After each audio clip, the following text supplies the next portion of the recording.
안녕하세요. M닥터 임상락입니다. 오늘은 HPV 바이러스를 치료하는 데 있어 AHCC라는 영양제가 얼마나 도움이 되는지 이 내용에 대해 설명을 드리려고 하는데요.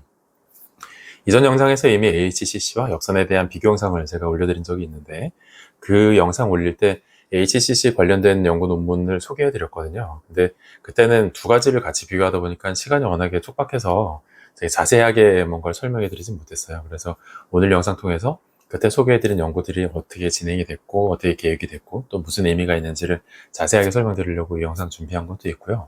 그리고 그 영상 올려드렸을 때 질문하신 분들이 연구에 대해서 어떤 계획이나 뭐 결과 의미 이런 거에 대해서 질문해 준 분들이 있으세요. 그래서 그 질문에 대답하는 의미도 있어서 오늘 영상을 준비하게 되었습니다. 이 논문부터 볼 건데요. 이거는 AHCC를 복약시켰을 때 그 고위험군 HPV 바이러스를 제거하는 데 있어 HCC가 어떤 역할을 하냐 그걸 평가하기 위한 논문이고, 여기서는 세 가지 실험을 다 포함했어요.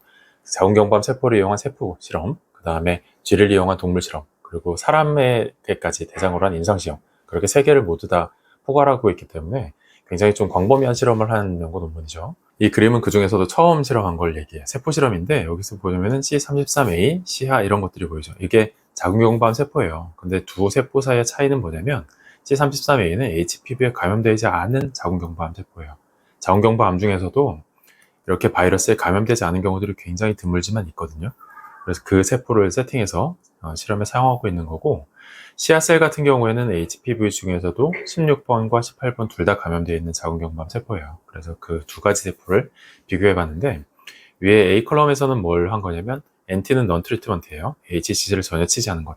그리고 24, 48, 72는 세포를 이렇게 페트리 디쉬에 키우면서 여기 암세포가 있으면 여기에다가 AHCC를 치거든요. 그렇게 처리를 한 다음에 24시간 뒤, 48시간 뒤, 72시간 뒤에 샘플링을 해서 비교하겠다는 거예요. 그런데 어떻게 처리를 했냐면 처음 연구를 시작할 때 딱 한 번만 처리를 했어요. 그랬을 때 C33A에서는 HPV의 DNA가 당연히 검출 안 되겠죠. 여기는 다 비어 있잖아요. 그런데 시아셀에서는 이 부분이 HPV의 DNA가 검출되는지 여부거든요. 그런데 24시간에서만 약하게 나오고 있죠. 왜냐하면 AHCC를 처음에 처리를 하고 나서 24시간 정도까지는 그래도 AHCC가 어느 정도 농도가 유지되고 있다가 그 농도에 의해서 바이러스가 줄어들었을 거란 말이죠. 그런데 24시간 지나면서 AHCC가 이제 농도가 많이 줄어들기 시작하니까 그때부터는 바이러스가 다시 스멀스멀 올라오더라. 그거를 이제 이 결과가 보여주고 있죠. 24시간에는 이렇게 밴드의 세기가 작아졌다가 그 다음에 다시 정상적인 HPV가 검출이 되더라. 이런 걸 보여주고 있는 거고요. 이 B번 그림에서는 뭘 보여주냐면 역시나 C33A랑 시아셀을 비교한 건데 이 두 개의 세포에서 이제는 24시간, 48시간, 72시간, 96시간, 120시간 5일 동안 매일같이 처리한 거예요. 이전 실험에서는 AHCC를 딱 한 번만 처리했으니까 AHCC 농도가 떨어지면서 바이러스가 다시 살아났잖아요. 그런데 매일 쳐가면은 바이러스가 계속 줄어드느냐 이거 확인하려고 하는 연구인 거죠. 그래서 실험 결과는 갈수록 좀 줄어들고 있는 게 확인되시죠. 그래서 제일 마지막에 5일차에 샘플링한 거에서 밴드가 굉장히 희미해져 있다. AHCC를 계속해서 매일같이 뿌리게 되면 그 바이러스를 줄이는데 더 효과적이다. 이런 것들을 보여주고 있는 실험 결과인 거죠. 이건 뭔 실험이냐면 쥐를 이용한 동물 실험이에요. 쥐가 이렇게 있으면 귀엽죠? 이 등에다가 C33A나 시아셀을 찔러 넣어요. 그럼 여기서 암 덩어리가 이렇게 생기기 시작하거든요. 암 덩어리가 어느 정도 형성되면 여기서 샘플링을 해서 HPV가 검출되냐 안 되냐 이걸 보겠다는 거예요. 근데 그 중에서 NT는 뭐냐면 non 트리트먼트. 이 쥐에다가 아무것도 투약하지 않고 그냥 밥만 주는 거예요. 그리고 VC라는 건 뭐냐면 이게 AHCC를 쥐한테 투약할 때 가루 형태로 그냥 뭐 알약을 이렇게 먹일 수가 없잖아요. 그래서 얘를 어떻게 하냐면 물, 증류수에다가 녹여서 AHC를 투약하는데, 그럼 이런 질문이 또 들어오겠죠. 그럼 이거 물 먹여서 혈관한 거 아니에요? 물도 분명히 그 non-트리트먼트 그룹에서 들어갔던 게 아니기 때문에 이 물에 뭐가 들어가 있는 줄 알고 그렇게 질문을 하겠죠. 그래서 물만 먹인 그 VC라는 거는 물만 먹인 그룹이고 TX는 트리트먼트 그룹이에요. 그래서 물에다가 AHC를 타서 쥐한테 먹인 그런 그룹이라는 거죠.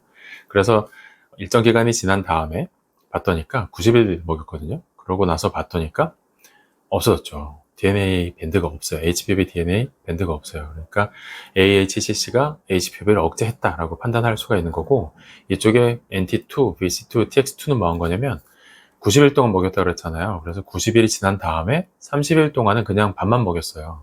AHC를 투약하지 않고 이게 AHC를 끊어도 효과가 유지되냐 이걸 보겠다는 거죠. 그러니까 없어요. 이 실험에서는 뭘 봤냐면 90일 동안 계속해서 AHC를 투약했더니까 암세포가 형성되어 있는 그 쥐한테서도 HPV가 감소됐다. 그리고 실제로 종양 크기도 많이 줄었어요. 그리고 그 HCC를 끊은 다음에 30일이 지나고 나서도 HPV가 검출되지 않는 효과는 유지되고 있더라. 이런 효과를 본 거죠. 그런데 이건 동물 실험이기 때문에 임상시험, 사람을 대상으로 하는 임상시험을 다시 계획을 합니다. 이 그림이 임상시험을 한 그림이고요. 그런데 이건 임상시험이긴 해도 파일럿 스터디예요. 예비 임상시험이라서 딱 10명만을 대상으로 해서 실험을 했고, 이 중에서 또 연구를 끝까지 마친 사람은 8명밖에 안 돼요. 2명은 중간에 떨어져 나갔고 8명이 남았는데 그 중에서 4명은 효과적이었고 4명은 효과적이지 않았어요. 이 10명은 어떤 사람이냐면 2년 이상 계속해서 HPV가 검출됐던 사람들이에요. 그러니까 HPV가 원래 자연스럽게 없어지는 게 대부분이라고 했잖아요. 그러니까 HPV 그냥 놔둬도 없어지는 거 아니에요? 그게 그냥 없어진 건지 AHCC에 의해서 없어진 건지 어떻게 알아요? 그런 질문에 대비하기 위해서 이 연구진들은 2년 이상 계속해서 HPV가 검출되고 있는 사람만을 대상으로 연구를 진행을 했어요. 그래서 10명 중에 4명은 효과적이었고 4명은 효과적이지 않았다. 효과적이었다는 거는 HPV가 검출이 안 됐다는 얘기고, 효과적이지 않았다는 건 HPV가 끝까지 검출됐다는 얘기예요. 빨간색은 효과적이지 않았던 분들이고 파란색은 효과적이었던 분들인데, 이 그림이 뭘 나타내냐면 얘가 측정한 건 인터페론 베타예요. 인터페론 베타가 뭘 하냐면 T세포나 NK셀 같은 이런 면역세포들을 억제하는 역할들을 해요. 인터페론 베타가 많이 있으면 T세포나 NK세포들이 잘 활동하지 못하는 거죠. 이게 언제 생기냐면 HPV 같은 바이러스가 장기간 감염되어 있을 때 인터페론 베타의 혈중 농도가 높아져요. 그래서 인터페론 베타가 얼마나 있냐 이걸 측정해 놓으면 좀 장기간 유지되고 있는데, 혹은 인터페론 베타가 어떤 기준선보다도 떨어져 있는 게 확인이 된다면 이건 장기간 좀 잘 유지가 되겠다, 바이러스가 억제된 상태로 잘 유지가 되겠다 라고 판단할 수가 있는 거죠. 그래서 인터페론 베타를 이 실험에서 효과적이냐 아니냐를 판단하기 위한, 그리고 그 효과가 지속되는지 아닌지를 판단하기 위한 지표로서 삼았는데요. 여기 보면 25를 기준으로 해서 점선이 그어져 있죠. 이 점선보다 낮아지면 그래도 오랜 기간, 장기간 HPV가 활동하지 않는 상태를 유지할 거다라는 거죠. 근데 파란색들은, 효과적인 사람들은 이 기준선보다 많이 떨어져서 장기간 동안 유지가 되더라, 이런 걸 보여주는 거예요. 이 임상실험을 통해서는 AHCC를 먹었더니까 효과적이더라, 바이러스를 감소시켰고 그 감소된 사람들도 좀 장기간 유지가 되더라 하는 거를 예비 임상 실험으로 살펴본 거죠. 그런데 이거는 10명만 대상으로 했고 아직 대조군이나 실험군에 대한 것도 구분이 잘 명확하지는 않아서 제대로 된 임상 시험을 다시 계획을 합니다. 이 논문이 이상 임상 시험에 대한 결과를 발표한 논문이고요. 임상 시험은 1상에서부터 2상, 3상, 4상 이렇게 구분이 되는데, 1상 시험은 독성 시험이에요. 예를 들어서 HCC에 대한 1상 임상 시험이라면 HCC를 몇 g까지 사람들한테 먹여도 부담스럽지 않을까, 부작용이 나타나지 않을까, 그런 그 부작용이 나타나지 않는 최고 농도를 알아보기 위한 시험이 일상 임상 실험이에요.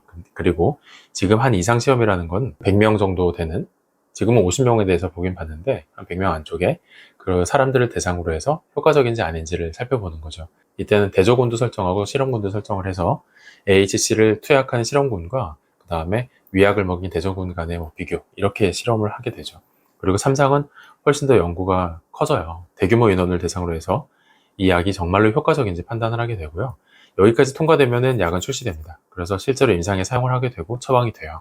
그리고 사상이라는 거는 그 출시된 다음에, 약이 출시된 다음에 계속해서 투약을 해 가보다 보면 또 우리가 몰랐던 부작용이 나타날 수도 있잖아요. 그런 걸 검증해 보는 게 사상 임상시험이에요. 그런데 이 연구는 이상 임상시험이었습니다. 50명을 대상으로 했고요. 이 50명을 25명은 위약군, 그러니까 아무런 효과가 없는 위약을 먹인 거고요. 25명은 AHCC를 먹이면서 두 개의 군을 비교해 본 논문입니다. 이 그림이 이상 임상 연구에 대한 결과를 나타내고요. 이 한 장으로 아마 결과를 다 설명드릴 수 있을 것 같아요. 제가 이쪽에 임의로 써놓은 건 뭐냐면 그 25명의 위약군, AHCC 말고 위약을 먹은 사람들 중에서 실험 연구를 끝까지 수행한 사람이 19명이에요. 1년 동안 진행했거든요. 그리고 나머지 6명은 이제 떨어져 나갔고 19명이 연구를 끝까지 진행을 했는데 그 중에 2명은 HPV 음성의 결과를 받았어요. 그러니까 위약을 먹더라도 자연스럽게 감소된 사람이 일단 나오긴 한 거죠. 그 비율이 10.5% 정도가 되는 거고요.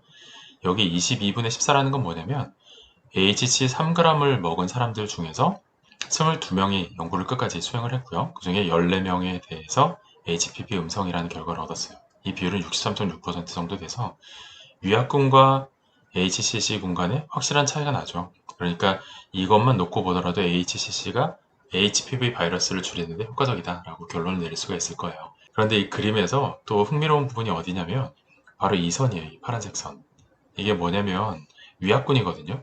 HCC 먹이지 않은 군이고 이 그림은 그 앞선 논문에서 설명드렸던 인터페론 베타를 측정한 거예요. 인터페론 베타를 측정해서 이게 오랫동안 유지가 되는지를 보겠다는 건데 기준선은 여기입니다. 이 빨간 그 점선 여기 밑으로 떨어져야 이제 오랜 시간 유지가 되는 거고요. 위약군들은 떨어지지 않았죠. 단 2명만 떨어졌기 때문에 평균 되면 다 위에 있게 이렇게 나오게 되거든요. 그래서 이 선이 연구가 종료될 때 기준선이에요. 그러니까 12개월 지나고 나서 계속 끝까지 유지가 되고 있는 거죠. 그런데 이 뒤로 계속 쭉쭉 떨어지는 이 그래프 보이시나요? 이게 뭘 의미하냐면 일단 연구는 끝났어요. 연구는 끝났는데 위약군에 있던 분들 중에서 희망자에 한해서 AHC를 드려본 거예요. 아, 연구는 끝났지만 약 드려볼 테니까 한번 드셔보세요. 효과적인지. 그렇게 약을 드렸거든요. 그랬더니까 줄어드는 거예요. 이건 좀 의미 있는 것 같아요. 위약군을 계속해서 위약을 먹었을 때 효과적이지 않았던 분들이 그 다음에 약을 먹었더니까 효과적이더라. 이거는 약의 효과로 인해서 HPV가 감소됐고 또 인터페론 베타 수치도 감소됐다라고 결론을 내릴 수 있는 데이터인 것 같아요. 그리고 앞선 영상에서 어떤 질문하신 분이 계셨냐면 아 이게 이렇게 뭐 바이러스가 떨어지고 감소하는 게 자연스럽게 감소된 건지는 어떻게 알아요? 그렇게 질문하신 분이 있었어요. 왜냐면 바이러스 일단 감염돼 한 1년에서 2년 사이에 90%는 다 없어진다고 그러잖아요. 그러니까 그냥 놔뒀어도 없어지는 거 아니에요? 그리고 꼭 약을 먹어서 없어지는 건지 어떻게 합니까?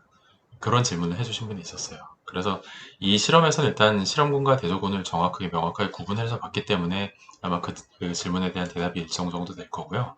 그리고 이 연구에서 대상으로 한 연구 대상자들은 모두 다 2년 이상 HPV에 감염돼 있던 사람들이에요. 만약에 자연스럽게 감소될 거면 대개는 2년 안쪽에 다 없어지거든요. 그런데 2년 이상 계속해서 바이러스가 검출되고 있는 분들만을 대상으로 했기 때문에 아마 그 질문에 대한 대답이 좀 될 것 같아요. 그리고 여기에 있는 이게 9명이라고 써 있는 건데 이 9명은 뭐냐면 이 14명 그러니까 HCC를 먹어서 바이러스가 검출되지 않는 14명 중 9명은 인터페론 베타 수치가 이렇게 감소돼서 꾸준하게 유지가 되더라는 거죠. 자, 이런 연구 논문들 앞서 세포 실험, 그 다음에 동물 실험, 그리고 지금 설명드린 임상 연구까지 모든 데이터를 종합해 보면 AHCC라는 영양제가 바이러스를 감소시킬 수 있다. 이거는 뭐 명확한 것 같아요. 세포 실험에서도 그랬고 임상 시험까지도 동일한 연구 결과가 나오고 있는 걸로 봐선 HCC는 바이러스를 감소시킨다라는 거는 맞는 것 같은데 그런데 아직은 효과의 개인 차이가 좀 있는 것 같아요. 어떤 분들은 효과를 내고 그게 끝까지 유지가 되는 반면 어떤 분들은 바이러스가 검출이 안 되다가 다시 인터페론 베타의 수치가 증가하는 그런 경우도 있었고 아예 효과가 없는 분들도 있었거든요. 그러니까 아직은 HCC를 치료 목적으로, HPV를 없애기 위한 치료 목적으로 사용하기에는 좀 부족하지 않나 이런 생각이 듭니다. 앞으로 AHCC가 HPV 치료에 참 필요한 약이다라고 검증이 되려면 일단 임상시험의 사이즈가 좀 커져야 돼요. 규모가 큰 3상의 임상시험 연구가 필요할 거고요. 그건 제가 지금 진행 중인 걸로 알고 있어요. 그리고 그 어떤 상태일 때 효과 개인차가 심한 상황이잖아요. 그래서 어떠한 상태, 개인이 어떤 컨디션일 때 더 효과적인지, 그리고 어떤 상태에 있을 때 효과가 더 오랫동안 유지되는지, 이런 기전에 대한 연구가 같이 동반되면 더 좋을 것 같아요. 결론적으로 AHCC는 바이러스를 감소시킬 수 있지만 아직은 효과가 개인차가 심합니다. 이 정도로 정리할 수 있을 것 같습니다. 자, 오늘 설명드린 내용이 도움이 되었다고 생각하신다면 구독과 좋아요 부탁드릴게요. 긴 영상 시청해주셔서 감사합니다.